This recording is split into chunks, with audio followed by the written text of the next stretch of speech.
All right, so we're recording. I can always cut this out, but actually, I didn't even know what to start with, how to start this off. So, welcome to some podcast that we're doing. Welcome to some podcast. I should be better at speaking off the top of my head, but I really am not.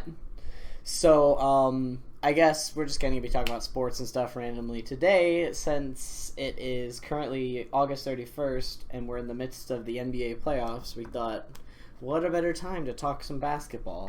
There's no better time. As we are recording this, I actually have it on the side screen right over here. The Houston-Oklahoma City game is going on. So, I forgot about that. Game 6, Houston's up by 3. 51-48. Yeah, that's 3 Shoot, points. I'm gonna pull that up real quick. Hold on. Yeah, I'm gonna pull that up real quick. Hopefully, at least I'm rooting for OKC, so hopefully they can pull it to a game 7. If not, get ready for AD to score average 80 points in the next round. I want OKC for sure. They've been such underdogs this whole season. I know, they have been. I love it. They were supposed to suck, but then they're just like, nah, we're actually pretty good. Honestly, this roster is great. And the crazy thing is they now have this roster, and on top of that, they have all those draft picks now, too. From the Paul George, Paul George and Westbrook trades. They have a lot of draft picks in the coming future. So that's going to be a team to watch out for. Onto the first game of the day. It's why I decided to wear my Miami jersey.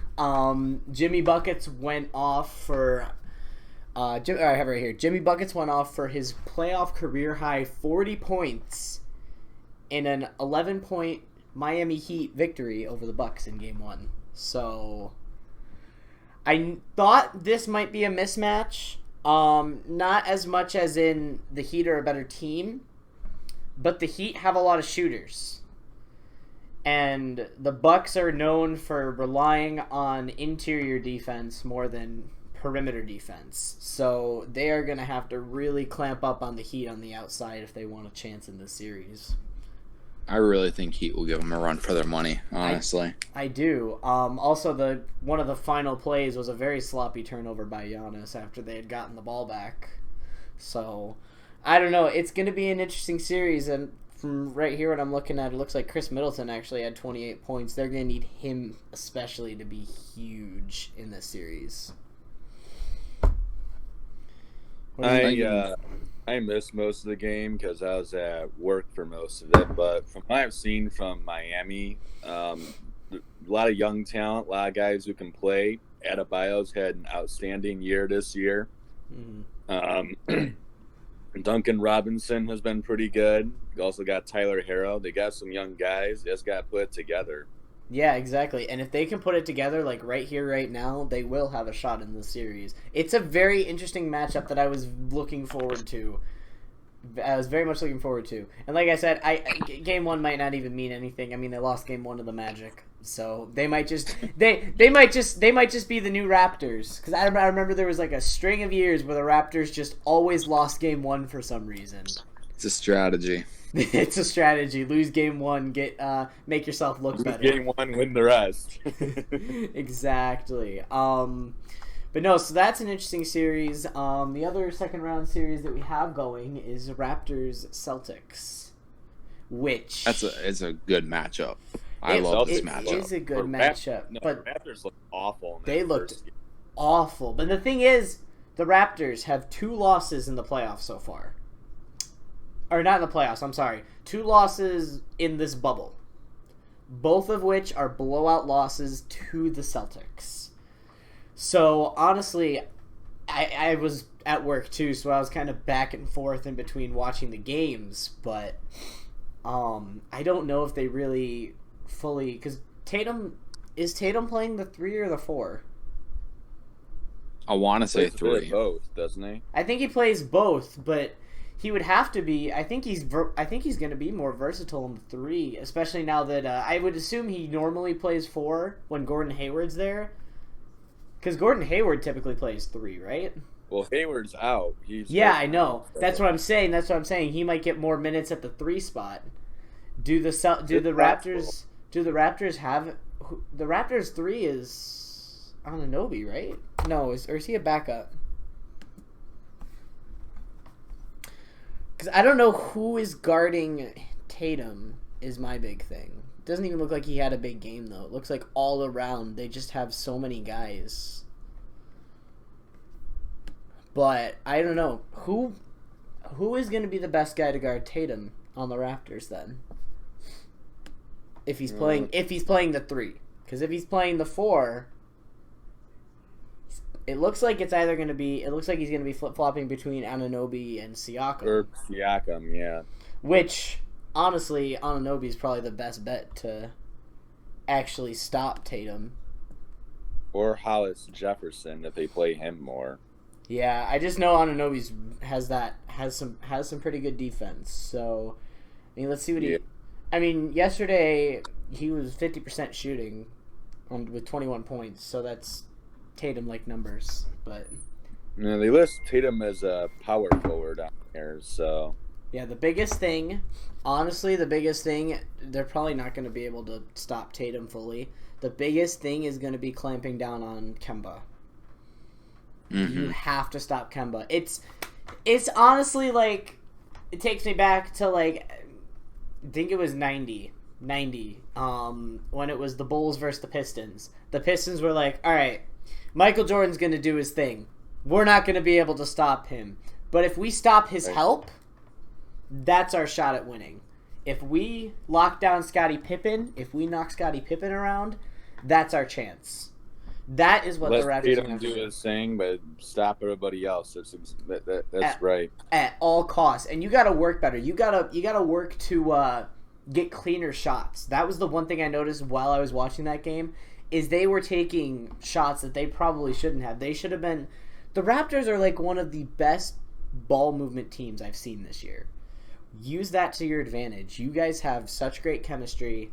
A lot of people have underrated you for the most of the season after you lost Lowry. So I don't know. It's gonna be interesting. Just another hard thing about that is their undersized backcourt. That is an interesting thing. Because Lowry and Van Vliet are not very tall. They're very short guards. Let me see. What are we listed at here?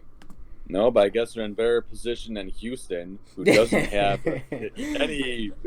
Houston's just going offense. They don't care about defense. No, I know, and they're really gonna. Houston is all. Why play defense when you can just score every possession?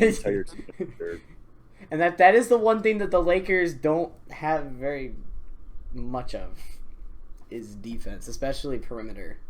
The scary thing, they're lucky they're not playing the Clippers, because Clippers and Rockets, I feel like, would be a huge mismatch in favor of the Clippers. Because for sure. They have Clippers have such a size advantage. Not even that. They have two of the best perimeter guards in the league with George and Leonard.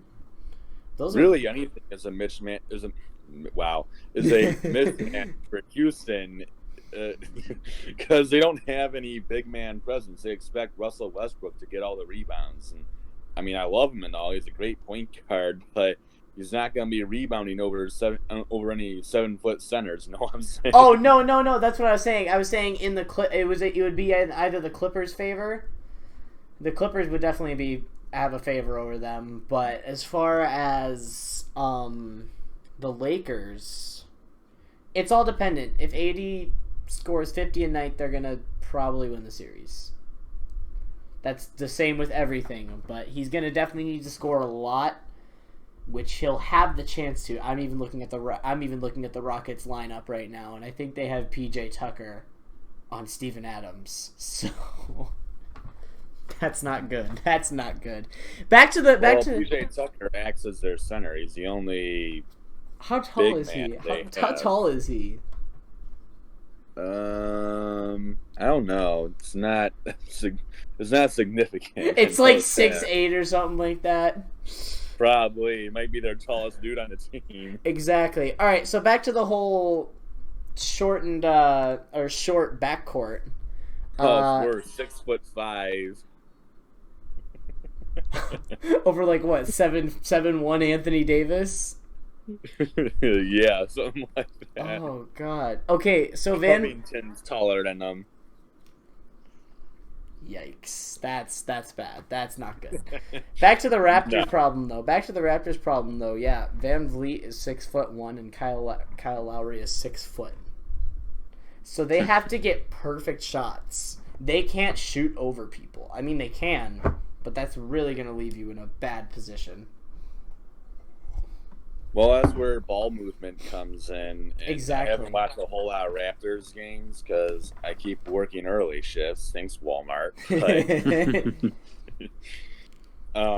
if they can just move the ball around, I mean, it's not many people have been playing great defense in the bubble. I mean, we're seeing people averaging 100 points a game, for God's sake. I mean, Which is a as long big as they're favor. able to move the ball around, I think they should really be fine. They just Yeah. they can match up with the Celtics. They don't have a problem matching up with them. It doesn't matter of getting the open shots and getting the shots that they want. And from what I could see, that was not happening in Game 1.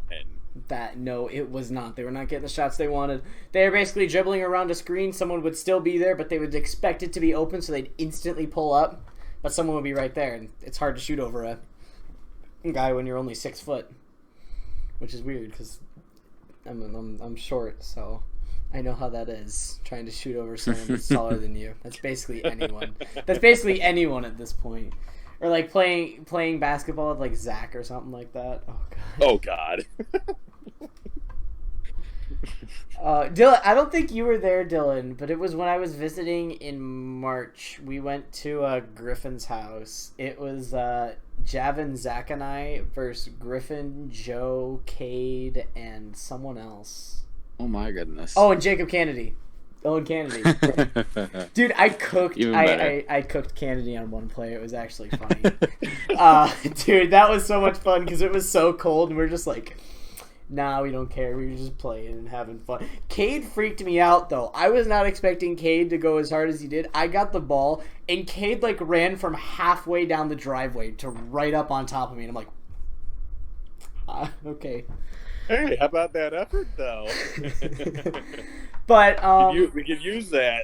Yeah, right. On to the next series. Sign up for Detroit. There you go. On to the next series, one that Dylan knows I'm very excited to talk about. Oh, yeah. Nuggets Jazz. I knew going into it this was going to be probably my favorite series. It was going to be the series I watched the most. I'm not a Nuggets fan, but going into the playoffs, they were kind of like the team that I'm like, you know what? I'd like to see them make some noise. I'm going to go for them. And then they went down 3-1, and I was very upset. But I've enjoyed the last two games that they pushed it to a Game 7, which is tomorrow, which is going to be super exciting. But the biggest thing I want to talk about is Jamal Murray. Yes, Donovan Mitchell.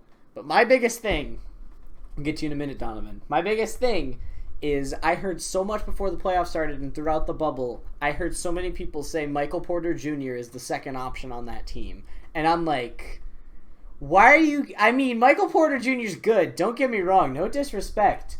But they were saying that. I'm like, you guys are sleeping on Jamal Murray. There's no way. Why are you guys forgetting about Jamal Murray?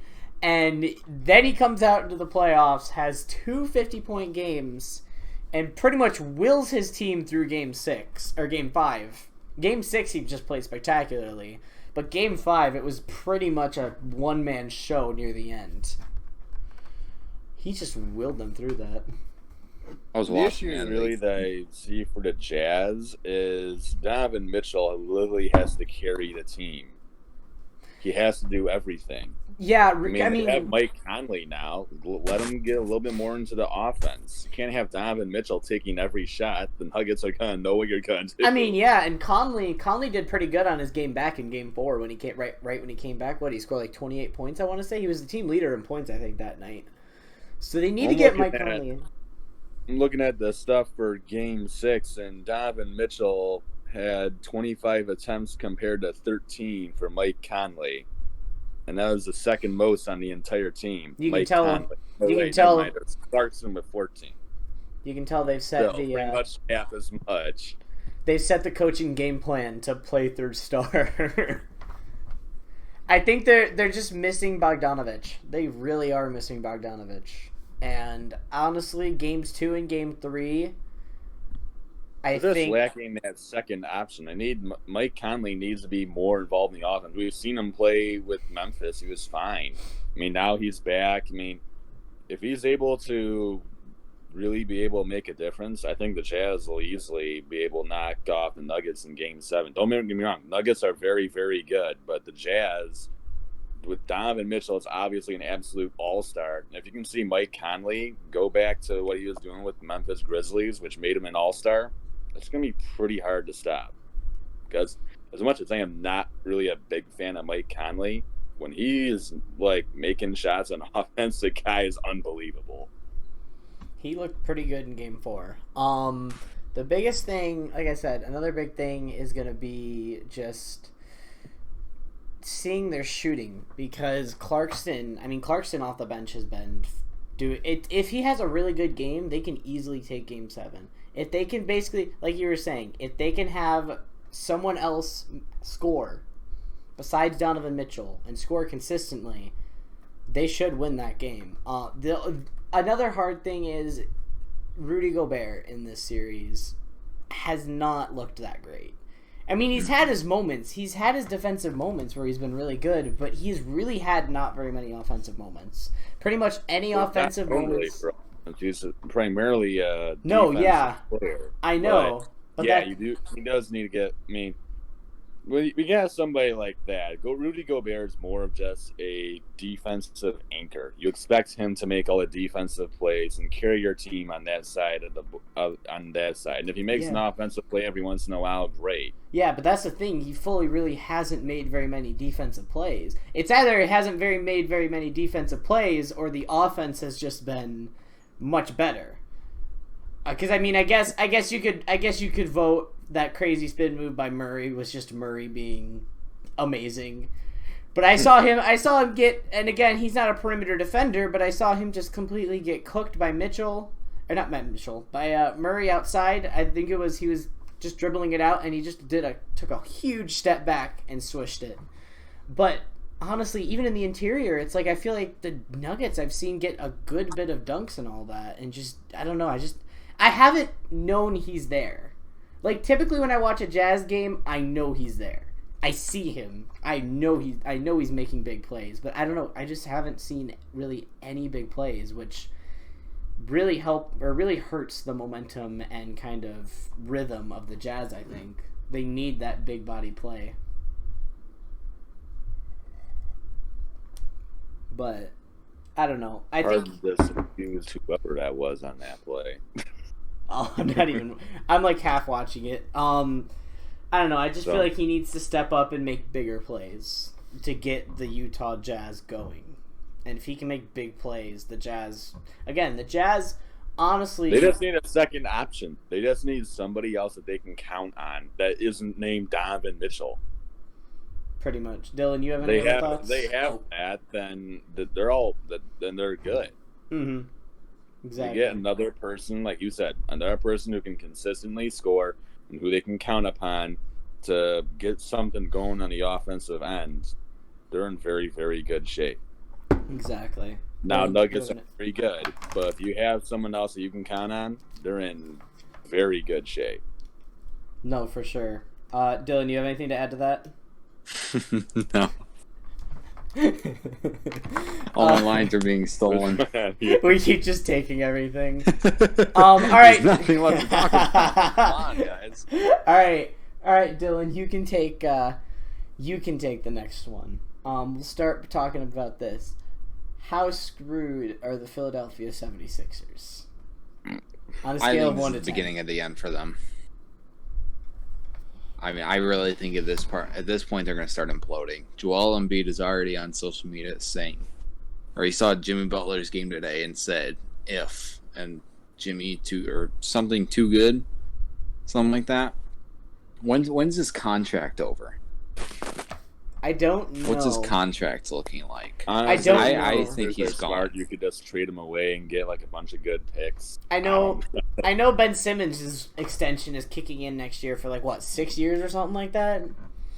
It's a long contract, his next contract, but That's the Sixers thing. are just pissed. This was the year that they were supposed to take off, and they had like a really good chance of maybe doing something in the playoffs. Instead, they play the Celtics round one and get their butts handed over to them. The biggest thing that happened is there were some really poor management choices. Not like choices in the actual management people, but management making the decisions. Anyone that has half of a basketball brain does not sign a 33-year-old Al Horford to a $4 million deal. Like, that was seriously your superstar signing of the free agency. But the thing is, Al Horford. You don't need he can't I'm coexist. I'm pretty sure they said they another... signed Al Horford to have someone to stop Giannis. No, that was their goal. I think they signed Al Horford for the eventual time that Joel Embiid eventually got hurt, because he keeps getting hurt like every single year, at least for a little bit of the year, or missing some sort of games. I think that was just like a security thing. But then again, you don't pay that much money for security. You pay that to get another star. Yeah, I'm going to make a bold statement here. 76ers need an actual point guard. They do. Like, it's not even bold anymore. Everyone knows it. They need an actual point guard. Ben Simmons is good, but he is not the guy to get them over the hump. He's a good playmaker. He is a really good playmaker at the point guard position. The only thing is if he is forced to shoot. That's the problem. That's the whole problem with the team is he's scared to shoot. Oh, sorry. Hey, there's a little bit of delay. I won't be cut off again. I will talk louder than you. But yeah, and the biggest thing is then they signed Tobias Harris, and again to a big thing. I saw their starting five is made roughly $130 million. I think this year or next year. To put that in perspective, the Raptors spent $130 million on their entire championship roster last year. And the Sixers are spending $130 million on a starting five of Ben Simmons, Josh Richardson, Tobias Harris, Al Horford, and Joel Embiid. Yeah. Ben Simmons almost feels like a man out of time. Like, if he was in the league 20, 30 years ago, he'd fit right in. Because at that point, there were no, like, the NBA wasn't about shooting threes and right alongside, like, the Magic Johnsons. Exactly. Yeah, he would have been fantastic. He can pass the ball, play great defense. He's basically a big man at point guard. The biggest... The thing about Ben Simmons is he's freakishly athletic, but that's what makes him so valuable, because you don't get someone at point guard who is that big and is that athletic. He can play like a point guard, even though he's as big as a power forward. If he just had an ability to shoot, which he doesn't have any ability to shoot, but if he had some ability to shoot, he would be absolutely outstanding. Exactly. I don't care what point guard you put on him, he would be able to beat anybody. Because if he had ability to shoot, he could not only can he shoot over people, he can already drive and at least hit a basket. So if he just developed a shooting ability, which was he 24, 25, maybe younger. Old, yeah, I don't know. Yeah, he was drafted in 2017, if I remember correctly. It was either 2017. I think it was 2017. It was either 2017 or 2016, but I think it was 17. Point is, he's not very old. He's got a lot of time to grow. And if he develops that shooting ability, watch out. No, yeah. It was 2016. Okay, it was 2016. Okay. But that makes it even worse. The thing is, the offense is honestly more tailor-made to Ben Simmons than it is to Joel Embiid. That is probably going to be the guy you have to go with if you are going to trade. Because here's the thing. Ain't no general manager with a sense of right mind is going to take on Al Horford's contract and give you anything good in return. It's just nobody not worth it. Stuck with Al Horford, okay? Yeah, and even with Tobias Harris. Tobias Harris is good, don't get me wrong, but I still don't think any team is going to want to take on that financial responsibility.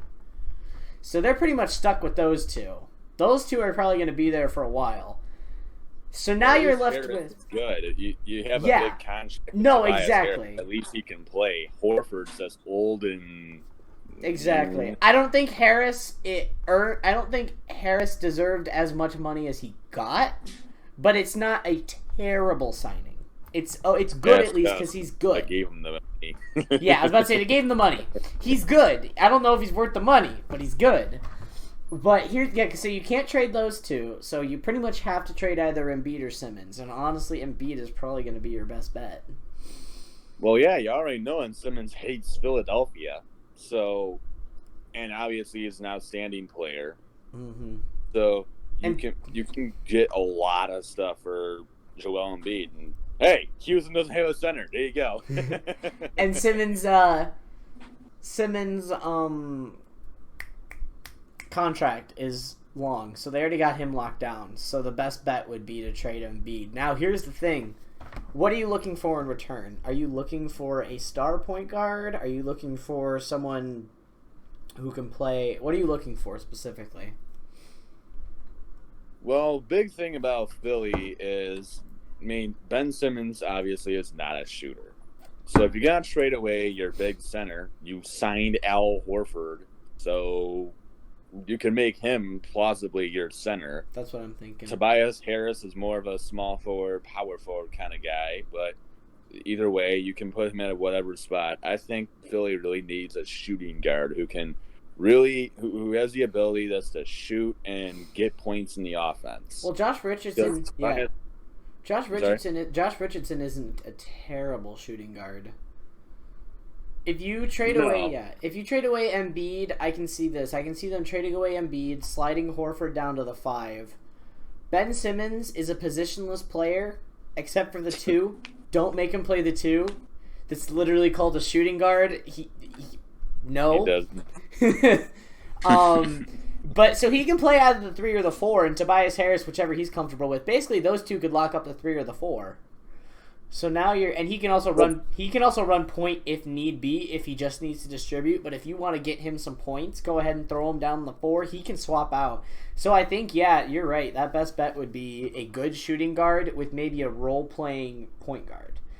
Get a shooting guard that can shoot, and then a role-playing guard.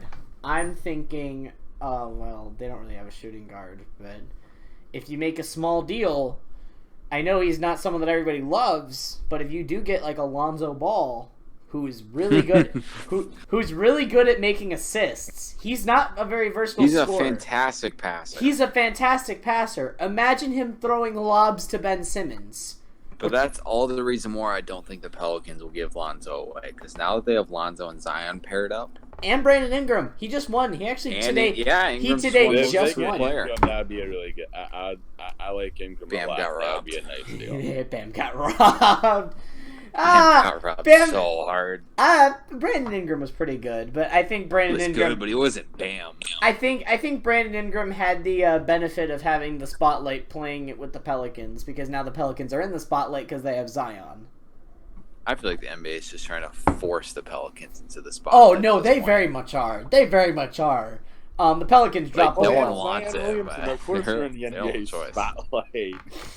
Oh God, I remember we beat Syracuse. We beat Duke last year at Duke. That was the greatest, because I remember going into halftime, one of our players made a 3/4 court buzzer beater. It was insane. I just sat there and I'm like, what just happened? Speaking of college basketball, you think it's going to happen this year? Maybe. I don't know, because that's fast the fall. It's hard to say. Because unless there is something that is like specifically to make it safe, I don't think players are going to play. They haven't really said anything. So I know, that's the thing.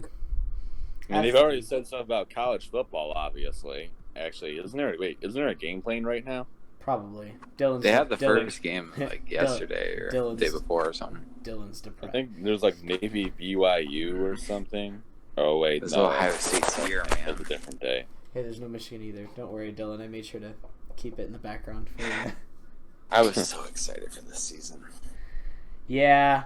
Well, everybody gets another year. Everybody gets another year of eligibility. So. Yeah, but I don't know if Justin Fields will return though. I'd say he's easily been the best quarterback at Ohio State in history though. Just from last season alone, his stats from last season. Who's the guy? I want to say it was.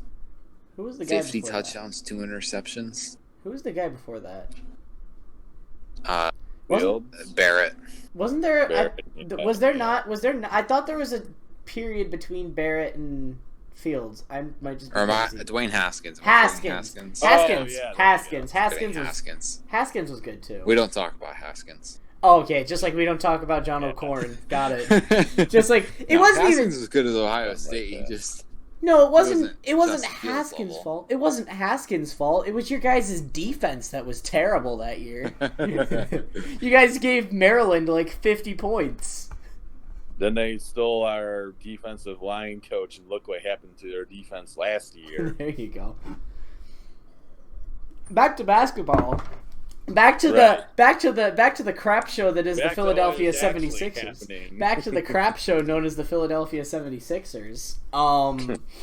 Yeah, that would be the best bet. I would say Lonzo Ball would be a good pickup as a point guard, but what shooting guard would fit? What do we need? We need just a shooter. You don't need a star shooting guard. That's the thing. Actually, you just need a role player shooting guard. Someone that actually you might, because you're getting rid of Joel Embiid, so now really your scorer is Ben Simmons. Even if you trade away Joel Embiid for 2 above-average players that can score you points from beyond the arc, I think it's a good trade. That's the thing, though. The big thing is look for somebody that really needs a center who doesn't have the Rockets. Yeah, but I don't think the Rockets are. I don't think the Rockets want one. Choice. Joel Embiid for James Harden. I'm just kidding. Yeah, okay. The Rockets would definitely agree to that.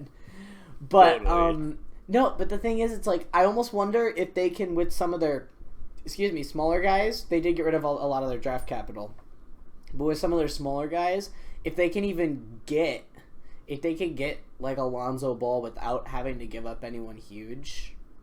I don't think they would, but if they could pull something off like that, now you have Joel Embiid to trade for a really good shooting guard. I don't think they'd ever break it up. I don't think they'd ever break them up, but what would you think of a potential Joel Embiid and someone else with some draft picks for a Klay Thompson? I honestly think it's more that would be a win now. Likely than you can imagine. I guess that's fair. Because they don't really have a center. They have... Well, they're about to. They're about to draft draft Wiseman. Or they use that... Or they go LaMelo Ball. They pick Or they use that second round pick. You never or that, know, man. Or they use that number 2 pick or now. the Timber Puppies. Let's draft them for no reason whatsoever. Or they use that second round pick and someone else to try and pry Joel Embiid away. Who's the first pick again? Why can't The I think of her Timberwolves. Timberwolves. Yeah, Probably Anthony Edwards, because that a shooting guard. Anthony Edwards or LaMelo. It's more of a shooting. shocker I was about LaMelo. to say a shooting guard is what they need though, because they have Russell. They have D'Angelo Russell. That's true. I forgot about that. They have D'Angelo Russell and Karl Anthony Towns. Mm-hmm. So the only one they don't have is a shooting guard of the 3 best available. So I would say it would make most sense for them to go. Don't you have Edwards. Jarrett Culver? Yeah, but I would always like to have a second guy anyway. I don't know. Jarrett Culver looks good. He hasn't proven himself yet though. So you want to give him competition. You put a drop. Well, you can also play small forward, can't he? I think so too. So you could even do that, but even bringing in Anthony Edwards, that could give him a little bit of push him. a little bit of competition to give that competitive fire to Culver to open up, because Culver looked good in college, but as we all know, college doesn't always translate. Lonzo Ball. Lonzo Ball wasn't even that he was good in college, don't get me wrong, but he wasn't as amazing as I think everybody was saying he was. I think it was just because of all the media attention he got. That definitely helps. Bad. I feel bad for Lonzo Ball because he got all that media coverage and all of that stuff from his dad, and then went to the Lakers, and that sucked for the guy because he had to work in all this craziness. And then he's like, "Hey, I'm getting traded away to the Pelicans, a smaller market team that's not in the spotlight. Oh crap, we drafted Zion Williamson. Now we're in the spotlight again."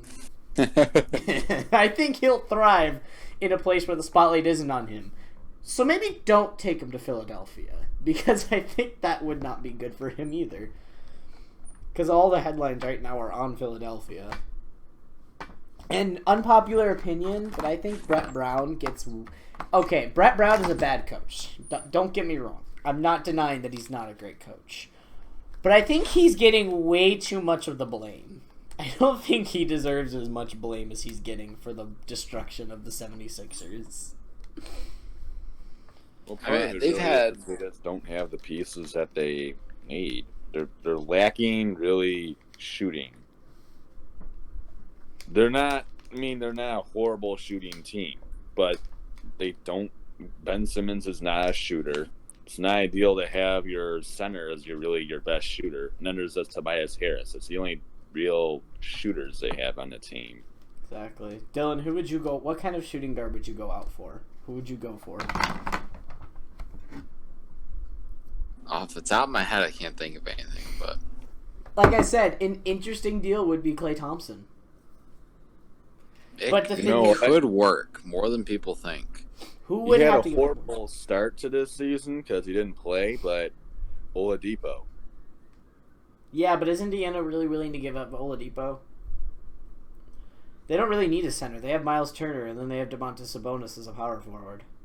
I think Oladipo is more. I think that face of the franchise rather than Joel Embiid would be. Yeah, I think that combo of those two. Again, I think they don't have someone as perfect as Embiid, with Miles Turner obviously being a step down from Embiid, but Miles Turner and Sabonis together are pretty good down on the post.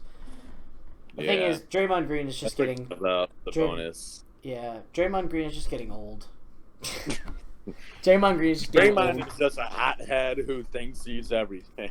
Draymond thinks he's the best player on the team. I mean, don't get me wrong. That's his problem. Don't get me wrong. He's a good player, and especially during the height of the Golden State Warriors, he was pretty good. But he's not he's just a role player. Like, he's so easily replaceable. I just love when Charles Barkley said, "You just throw in flight reacts. He'll do just as good." I just love when Barkley was talking about Draymond Green. He's like, "Green ain't talking that much now. He's averaging a triple single." What was that? What was that? What was that single? Was it turnovers? Probably. He's averaging 10 turnovers.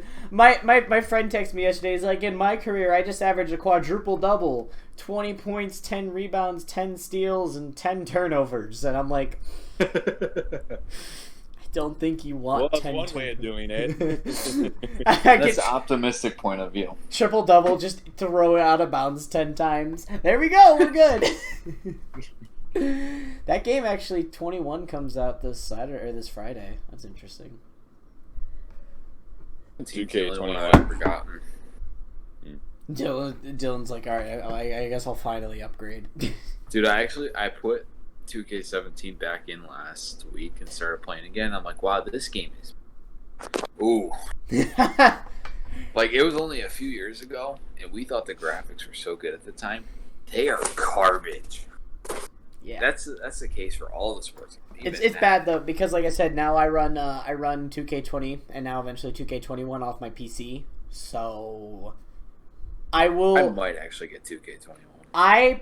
I've started now that I have a computer controller. I'll play 2K21 or I'll play 2K20 on my computer. I'll actually play the game.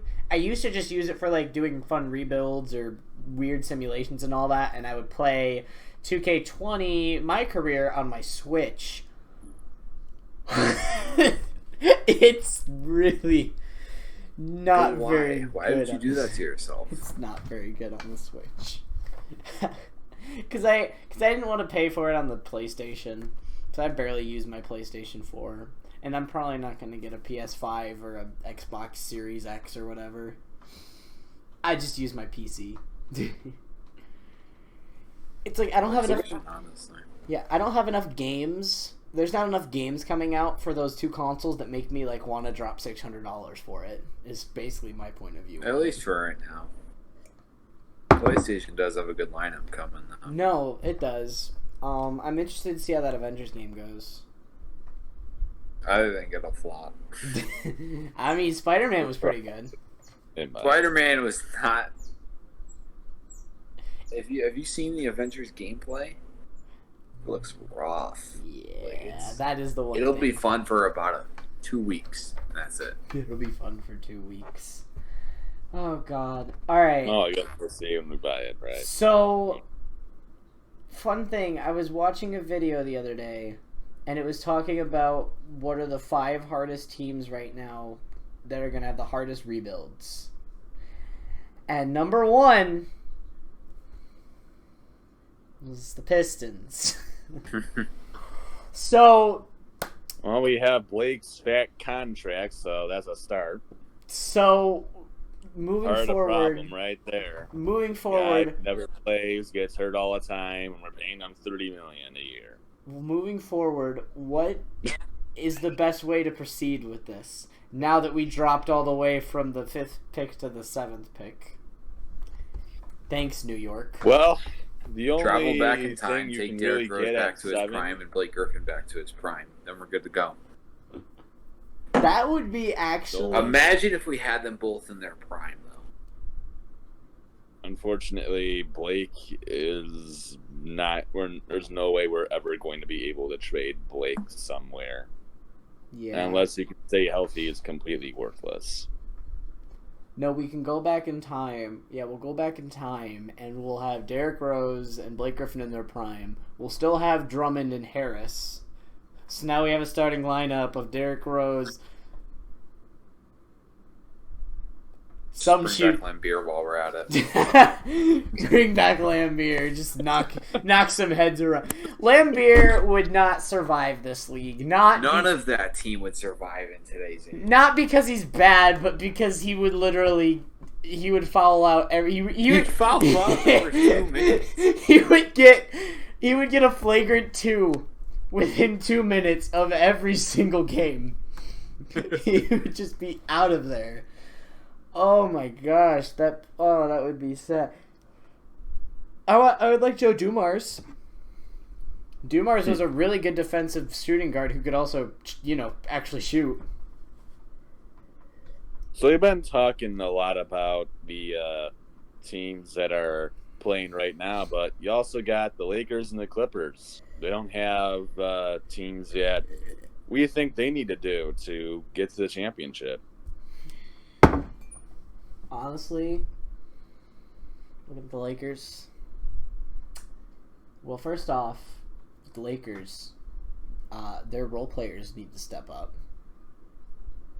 I mean, LeBron and AD can only carry so much.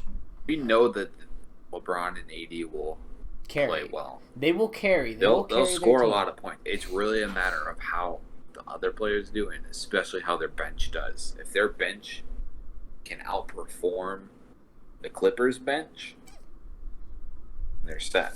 I think it's inevitable Lakers versus Clippers. I think that's going to be the Western Conference Finals. That's what I think it's going to be. I don't know if it's necessarily inevitable, but I do think it's very likely. I think the Clippers will be there no matter what. The Lakers are the only one that I might be a slight bit concerned with if they're stars, because if one of the two stars has an off night, I don't know if they'll win. That's just the biggest thing. I mean, game 1, I think it was LeBron had an off night. Boom. They lose. They lose to a good Portland team. Now imagine playing either a Rockets team or a Thunder team, and one of your guys having a bad night. Now all your role players just don't step up. There's only so much one player can do. I think at the same time, if they face Houston, though, there's also going to be that size mismatch. Who's going to guard Anthony Davis? That is the big thing. There's going to be a size mismatch. Oh, actually, this game's pretty close to over.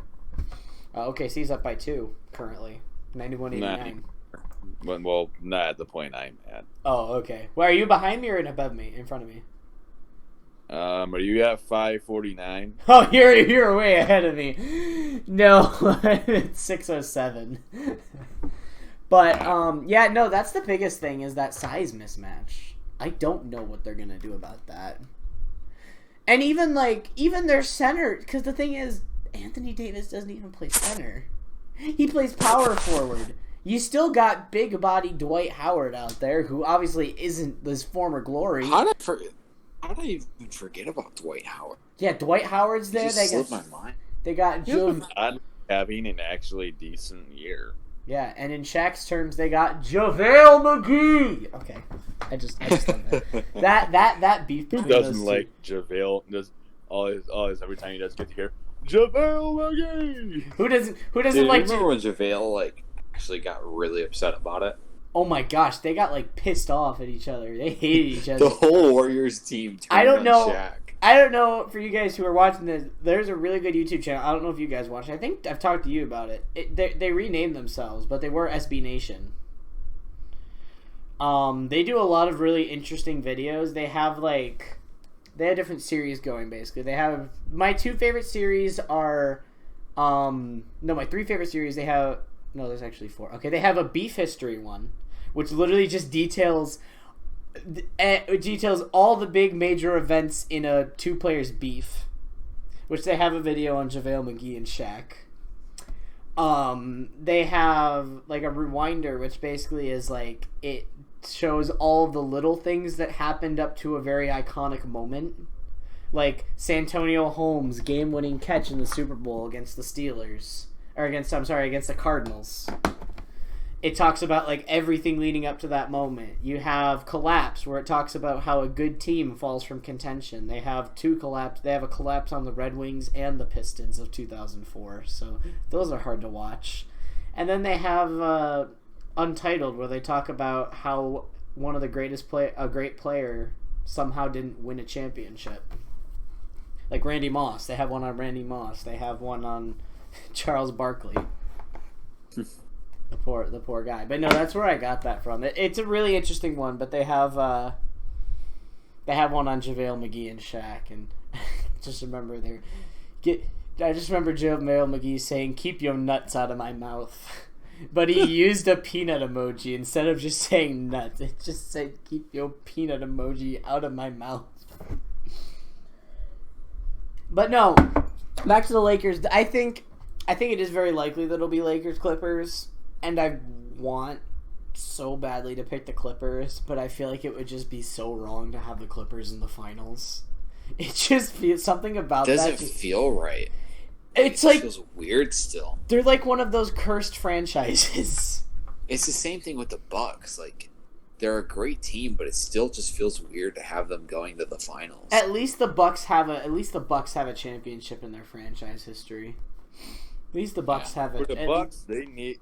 Really, for the Bucks, if you don't have Giannis, this is a problem I think really for the Bucks. They're kind of like the Sixers. They're not the best shooting team. We all know Giannis. He's just a gigantic 7-foot thing that can walk into the lane and score because no one can cover him. So he doesn't need to be able to shoot really. But then you look at the rest of the team. Chris Middleton is your only other realistic shooter. Bledsoe's okay at most. There isn't a whole lot of shooting on that team. If you don't have Giannis literally just walking into the lane and scoring all the time, they're gonna have a problem. They need to go to some temple and revive. Not that he's dead, but revive the playing careers of Oscar Robertson and Kareem Abdul-Jabbar, and then they'll be for certain. They go to an altar and just pray to have Oscar Robertson back. They have Korver. He's a good shooter. Yeah, he just doesn't play very much because he's also 40. I was about to say because he's 40 or something. So the biggest thing for the Bucks is whatever. I can't even remember the team we were talking about earlier, but it's the same thing with the Bucks. You know Giannis is going to do well. There's no stopping him. It's really a matter of how will Chris Middleton play and how will their bench play. That was what we were talking about the Celtics with Tatum You got to stop Walker. But yeah, if you can, and that's honestly how the Magic won Game 1. Middleton sucked. But be plain and simple, Middleton sucked. If the rest of the Bucks have an off night, then they're going to lose. Giannis can only do so much. You gotta learn. Basically, if you're facing the Bucks, you gotta keep Giannis. You gotta force him to shoot. If you can force Giannis to shoot, you have a chance in the series. The thing is, it's just so hard to force him to shoot. Yeah. Hey, Dylan, if your boy Bam Adebayo really deserves Most Improved Player, then let me see him put some clamps on Giannis this series. Let me see him clamp down on Giannis. That he's gonna have to clamp down. But all right, now that we're kind of coming near to the end, we've talked all about the NBA playoffs. Let's have some fun here. Let's talk about some of our favorite teams, some of our favorite championship runs. Mitchell, what would be probably your favorite basketball team that's like had a miraculous run, or like one of the runs to the championship that you think is probably one of the most interesting storylines, if you have one? Well, I mean, do you mean there's like games at championship game? Does it matter if they really won or not? Honestly, no. I mean, you can just kind of talk about whichever one you have run to the championship. Actually, no. Let's do this. Let's do the first time we'll talk about the teams that won, and the second time we'll talk about teams that didn't win but made it that far. Miraculously. So, for me, my favorite, probably one of my favorite runs that I ever watched, this was actually right when I started watching basketball too, was 2011 and the Dallas Mavericks with Dirk Nowitzki making that run all the way to the finals and then kicking that Miami super team's butt in 6. Because I remember LeBron playing terrible in Game 4. I remember that being really the big turning point of the series. But that's probably my favorite, like, championship run. I loved that team. That team was so much fun. Do either of you have another one, or do you want me to go ahead with my non-team? Because I have both of them. What I like to see was when he was with the Raptors last year, and they made it all the way to the championship. I really wanted to see Kawhi win. No one thought he'd be able to do it himself, and then he goes all the way and basically beats the crap out of the Warriors. I love Kawhi. They didn't have Durant. They didn't have Durant. They didn't really have Clay, and they lost like half their team. But you know what?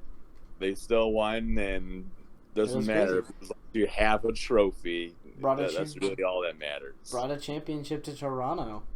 Exactly. I love Kawhi Leonard. I was rooting for him, and then of course you have the iconic. Honestly, that was probably the turning point for the poor 76ers when the game 7 shot went clink, clink, clink. I was watching it live, and I'm like rooting for the Raptors, and I'm like, oh my gosh, that worked. I'm rooting for the Raptors this year. I have them over the Clippers in 6. That's my pick for the championship. That's what we should have done. We should have made predictions. I'll do that in a minute. First off, let's get through this though. Dylan, do you have a team in mind, like a championship run in mind? I mean, if any, my favorite team of all time is obviously always going to be the Bad Boys. That was my favorite. Which year? Unfortunately, I wasn't alive for it. Yeah, I've still seen a lot of stuff. But Raptors were probably last year's Raptors were probably my favorite team to watch throughout the playoffs. Which year specifically? 89 or 90? Which one was your favorite? Easy for me. 89 when we swept the Lakers. That was so. I'd say 89 just because it was so. That was kind of like the turning point. I don't want to say turning point, but 88. Kind of like stamping our foot down and saying that we're just as good as the Lakers and the Celtics. And then there was 88 where Isaiah Thomas got hurt, and he still played the rest of Game 6 on a hurt ankle. Oh, yeah. That was a game. But even with the Bad Boys, I love the Bad Boys, but honestly, probably the most satisfying championship to me will always be 2004. because it was a bunch of blue-collar guys with no all-stars that just went into this Kobe Bryant, Shaquille O'Neal, Karl Malone, Gary Payton Lakers team and kicked their butts. They basically took a bunch of non-all-stars and kicked a bunch of Hall of Famers' butts. Granted, Karl Malone and Gary Payton were old as hell. Granted, but still. Now, as far as teams that have made it a crazy run but didn't do anything with it, I gotta go with the 99 New York Knicks. I wasn't alive for it, but I've watched stuff of it. The 99 New York Knicks were an 8 seed that went all the way to the finals against the Spurs and lost. But just making it to the finals as an 8 seed is good enough as is. Good enough for me. You win. You made it as an 8 seed. Granted, they were an 8 seed because it was a lockout season, but they didn't play as many games. Mitch, do you got anyone that didn't win, but that you thought was a crazy run to? Well, I'll say probably one of the 2 Michigan teams that made it to the championship game and then ended up losing either 18 or 13, 2018 or 2013, because both of those teams, they looked like they had something going. They got all the way to the championship. They're looking great, and then both games against Louisville was actually close. But then you watch them against Villanova, and they just got their butts kicked. They got destroyed. We went in this game hoping that we had a chance, maybe like play some really good defense, get a couple of shots off. We go to this game and get our butts handed over to us by like 20. It's like, wow. 2018 was fun because I remember we played Loyola Chicago, and I think it was final. Did we play them in the Final Four, or did we play them in the Elite Eight? That we played them in the Final Four because I think it was Florida State in the Elite Eight. But 2013 was hard because 2013 the Final Four matchup was Michigan versus Syracuse. Both of my favorite teams clashed in the Final Four. So on one side, I am guaranteed to have one of my 2 favorite teams in the championship game. On the other hand, that's going to be at the expense of the other team. So I had no clue which team to root for. I was hurt. I was butthurt. I'm like, dang it. At least one will make it. At least Michigan made it, and then they proceeded to lose. But yeah, to a squad of cheaters who lost their championship. Yeah, I just remember from that year, the only thing I remember from that year was Kevin Ware. I don't know if you remember Kevin Ware, the guy whose 6 inches of his bone was outside of his leg. He snapped his leg so badly. I was just about to say, I think all of us just know him by a bone sticking out. Dylan, do you remember that? We just know him by that. Dylan, do you remember that? Was that the dude that went for the block and just collapsed? Oh. And he literally you could see his bone. You see the thing kind of like fly. You just look at the It's bench like, and the bench hey. just oh gosh. They were like vomiting on the floor. Oh, that was disgusting. That was absolutely disgusting. All right. Did you ever see like the actual Disturbing. surgery pictures and all? I don't want to. So where are you guys at with Houston, Oklahoma City? I'm at a minute left. 98, So 98, I'm 98. tied at 1-2. 100 to 100. All right, so let's start talking the final series before this happens. Honestly, right when it gets close to the end, we can just stop and watch it, and I'll just edit out that part. Okay, but let's start talking playoff series before we see the end of this game. So, Bucks Heat. Obviously, it's 1-0 Heat. So, Mitch, give me your who's advancing with what game amount.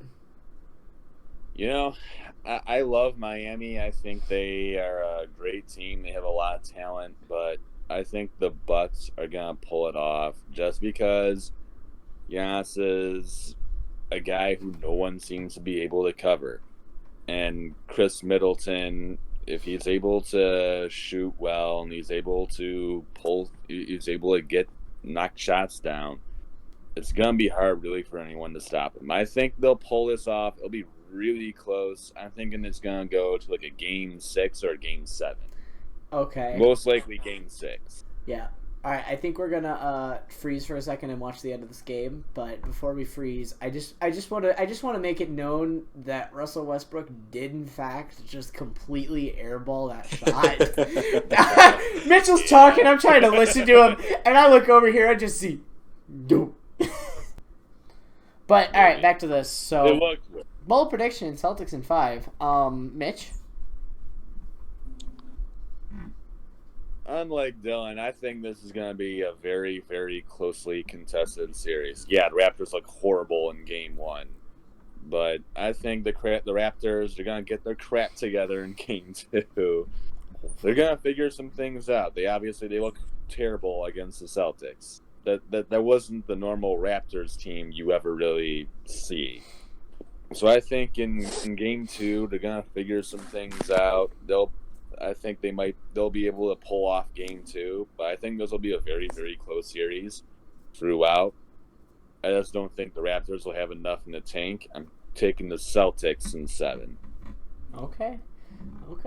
So I'm gonna be the one that's different from everybody every single time, I guess. So we're gonna go Raptors in 6. I think Game 1 was a fluke. Not a fluke. Obviously, the Celtics are really good, but I think they just sucked a lot. They sucked, but I think they uncharacteristically sucked. I think they have enough in the tank. The biggest thing is they got to shoot. They got to shoot better, and they got to lock down Kemba Walker. But I think if they can do those, they do have a good chance. I mean, they're the Raptors, and honestly, they're riding a playoff. They're riding a playoff win. So riding a championship. So I think they have the energy to do it. It's just, can they do it? I think the youth of the Celtics can and may come back to bite them in the end versus a championship experienced Raptors team. So yeah, I think Kemba's never been to Kemba might have been to the playoffs like 1 year and whatnot, but Kemba's barely been in the playoffs because the Hornets sucked. And that's it. That's really it. Yeah. Game 7. Let's go. Okay, so I will say Raptors in 6, but since you guys both had Celtics, we'll move the Celtics.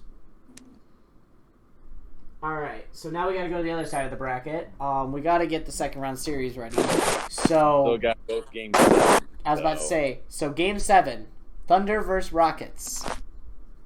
Who do we got? I'm taking Thunder. First?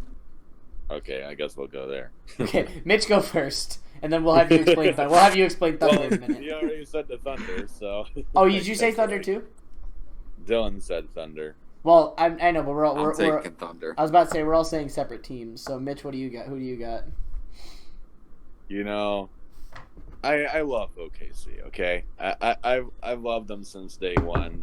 I've always been an OKC fan, but Houston is just very, very good shooting the basketball. They're probably going to get destroyed by the Lakers in the next series, but I think it'll be very closely contested. The next game is going to be it's going to be very fun to watch. It'll be very close too. But I think Westbrook and Hart, and then they'll just get themselves destroyed by the Lakers because they have no big man presence. Same thing with me. Honestly, I think the Rockets shoot the lights out in Game 7 and not win decisively, but win comfortably by a couple points, by like 4 or 5 points. I think they win comfortably. I think the Rockets move on in 7. Now this one I'm excited for. Nuggets in 7. I got it. I'm saying Nuggets in 7. They have all the momentum. It's all swinging their way. They're playing super hard. Jamal Murray is carrying the heck out of those guys. Not fully carrying them because Jokic is playing well too, and so is like Grant and stuff like that. But he is willing his team, and I think he has the energy in the tank to push them through. I got Nuggets in 7 in their 7th game. I got Jazz. Ooh. And why is that? I know I'm going against the momentum here, but you know what? Donovan Mitchell is an outstanding defender, and he's developed an ability to shoot the basketball. And like I said before, all they need is a second guy they can count upon. I think Mike Conley is going to be able to do that in Game 7. They're going to step up, and they're going to step up to the pressure of not blowing not blowing a 3-1 lead. I think the Jazz will survive in Game 7. It's basically going to come down to whoever's role players play better. It's basically True. who is Jokic and Grant and MPJ going to support Murray, or is Conley, Gobert, and Ingles going to help Donovan? Because those two are going to go off no matter what. Dylan, who do you have in this series? I got Nuggets. Jamal Murray's been on too much of a hot streak to stop at this point. It was third game in a row of 40-plus points, right? Yeah, I think so. It's too much. It's too overwhelming for the Jazz. I don't think they're going to be able to stop him in Game 7. Yeah! Okay. All right, so we got Lakers, Rockets, Clippers, Nuggets. All right, so Lakers, Rockets. Can we all say it with me? Lakers advance. How many games do we give them? 5? Give them 5. 5's a... I say the Rockets will probably... We'll the Rockets... 5's a sympathy We'll be pick. nice. They'll get 1 game. The Rockets could slip one out if they shoot well. Honestly, I could see it potentially going 6. I don't think it'll go any further than 6. I don't even think it's they shoot well. It's just if LeBron has a bad game. That's pretty much the Lakers' whole series at this point. Pretty much. All right. So Clippers, Nuggets. As well as I much love the Nuggets, I'm going to say Clippers, but I am going to say... Oh, I just saw the Jamal Murray roll. It was on TV. But I am going to say Clippers in 7. I think the Nuggets are going to play really well, and I think they're going to give them a run for their money. I mean, honestly, a shorthanded Mavericks team gave the Clippers a run for their money. I think the Nuggets can do just the same, especially if you're riding momentum of coming back from 3-1. If you're riding a momentum of a 3-1 comeback, you should be good, but I don't think Jamal Murray will have enough in the tank to pull it out, basically. Either 6 or 7. I'll say 7. Mitch? I'm going Clippers 6. Okay. Clippers are just too good. I mean, Paul George is starting to come back into form, and that's a scary thought for really anyone. If he's able to play like he does in the playoffs, becomes playoff P again. Oh boy! And then you got that supporting cast too with the bench players, and they arguably have one of the best benches in the league. Yeah, no, for sure. I could see either going 6 or 7. Dylan? Dare I make another bold prediction? I would be okay if you made this one. Which way? Oh, well, actually, yeah. I think Clippers are going to sweep them. Oh, I don't like that bold prediction. But I can see it happening because, like I was saying, I don't know. After fighting 3-1, yeah, you have momentum, but how exhausted are you? They're going to be exhausted. Paul George is figuring it out. He had a rough first few games, but now he's doing well. I guess we'll see how he does in... Or no, they already beat the Mavericks. That's right. All right. Now they're just waiting. I think it really depends on how Game 1 goes. I feel like Game 1 will set the tone for the entire series. Mm-hmm. Exactly. If Paul George plays well, he'll play well for the rest of the series. If Jamal Murray plays poorly, I don't think he'll get back up for the rest of the series. So we got Clippers across the board, though. We do got Clippers across the board. Just game 4, 6, and 7. Eastern Conference Finals. Bucks, Celtics. Dylan, I want to hear your opinion on this first. Who do you got? Celtics in 6. Bucks are a good team, but again, I don't feel like they have it yet. I don't know. I don't feel confident in picking the Bucks yet. Celtics are young, sure, but they have so much depth. Their bench is amazing, and the Bucks it's Giannis or bust. Yeah, I mean, my biggest thing with the Celtics is who's going to guard Giannis. Who do they put on him? I think again it comes Tatum? down to though is no matter what, Giannis is going to play well. Yeah. Exactly. It's not about locking up down Giannis. Chris It's Middleton. about locking up Chris Middleton. and Put Marcus Smart on everyone him. else. Put Marcus Smart on him. It's a good defensive matchup. Honestly, I think they might slide Tatum down to go play against as a defense against Giannis. That might be their best bet. I don't know. Robin Williams has been looking really good though as a backup center for the Celtics. Robin Williams has had some pretty good plays. It's Robert Williams. It might be Robert Williams. I might just be thinking Robin Williams because Robin Williams. But Robert Williams, I think it is actually, yeah. Robert Williams has been playing really well, and he brings more of an offensive presence, I think, defensive presence, than Cantor does. So I think he's a better backup. But that's an interesting one. I say... I think I have to agree with you, but in 7 again. I don't know. It's either 6 or 7. I'm leaning towards 7 because I don't want to say the Bucks are only going to win 2 games against them, but they might. But I do have the Celtics moving on to the championship, which is something I did not think I was going to say. Like I said, I would have had the Raptors in my bracket officially going, but we had to do the Celtics because you guys picked the Celtics. So, given the matchup, I'll take the Celtics. Mitchell, what about you? I slept right, but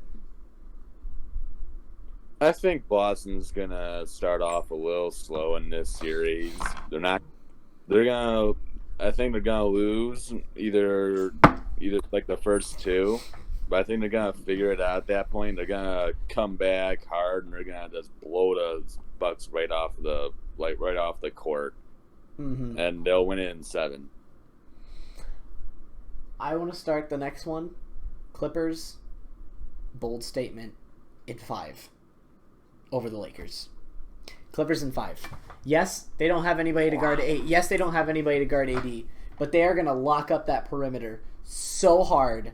Ain't nobody going to score from the outside. It's basically going to be AD carrying it. And I think Kawhi is going to do a really good job at guarding LeBron, because I would be surprised if they didn't put Kawhi on LeBron. I would be shocked if they didn't put Kawhi on LeBron. Their only big thing is going to be stopping Anthony Davis. Shooters ain't going to be able to do much in that series. LeBron is going to he's going to have to play well, but again, he's going to have a really good defender on him. So he's going to play well, but I don't know if he'll play enough to carry them. And then Anthony Davis is basically going to have to carry him. But even then, like, Zubac is a pretty good defensive interior presence. I can see it going farther than 5 easily, but either way, I have Clippers winning, no matter what. My pick is in 5, though. I think they just dismantle the Lakers. Mitch, you're next, because you had a you looked like you were ready to completely shut down everything I was saying. You were just like, Well, I will be honest. I was very surprised to hear Clippers in 5. Very surprised. No, like I said, I think it could go as far as 7, but I do think the Clippers will win regardless. This series is really a matter of how well the Lakers and the Clippers are able to play with each other. Because the Clippers have they've had a lot of their guys out because of injury or personal reasons for forever, so they haven't really had the time to play together really until now. And we're starting to see that now in the Clippers as they dismantled the Mavericks in the last 2 games. They've played really, really well.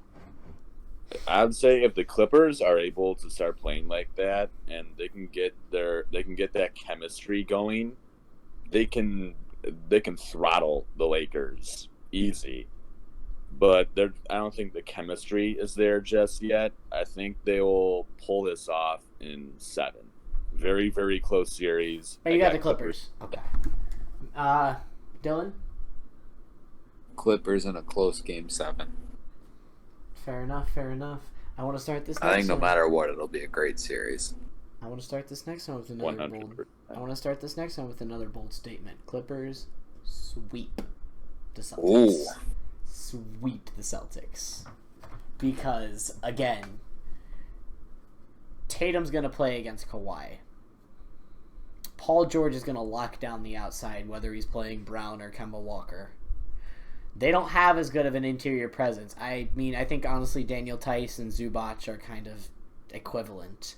Lou Williams off the bench. If Patrick Beverley's healthy, he's going to be another really good defending point guard. Landry Shamit's a good backup. They just got a really deep bench. Same with the Celtics, but I think a lot more people on the Clippers, I mean, not even have experience. Obviously, Kawhi has the most experience out there, but I don't know. I think if the Clippers face the Celtics, Tatum will be locked down, and it's really going to be up to Jaylen Brown and Kemba Walker, who might have to be guarded by Paul George and Patrick Beverley, which, again, really good defenders on the perimeter. So they're pretty much going to have to get most of their scoring from the interior or get hot from shooting outside. So I don't see there being any chance the Celtics win this. I don't see it going any further than Game 6, but I'm calling a sweep. Dylan, you can go next. Celtics in 5. Wow. Okay, I want to hear this. No, sorry, not Celtics. Okay, No. I was about to say. I just gave you 10 million reasons why the Celtics have no chance, and then you instantly are just like, Celtics in 5. No. I think it'll be good for the Celtics to finally be in the finals, though, and get over the hump of the Eastern Conference Finals, because they've been stuck there for years now. Mm-hmm.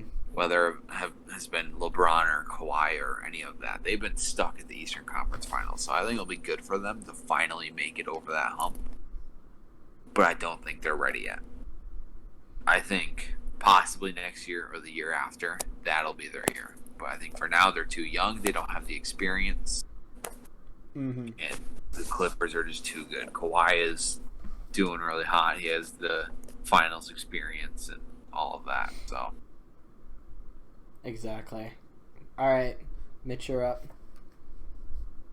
I was actually going to say the same thing as Dylan. Clippers 5. Okay, so I'm not too crazy by saying in 4. I'm not too crazy. I just, like I said, I don't see it going any further than 6. I think 6 is the longest it would go. Yeah, I don't see a Game 7 even. Again, it depends. Even for debate. It depends on the Clippers' chemistry. I think by this series they'll have figured it out, and that chemistry is going to be unbelievable, and that's what's really going to push them over the hump and just destroy the Celtics. But if they're not able, if they can't figure this out and the chemistry, and they are struggling with the Lakers, they might not even get to the championship game. Exactly.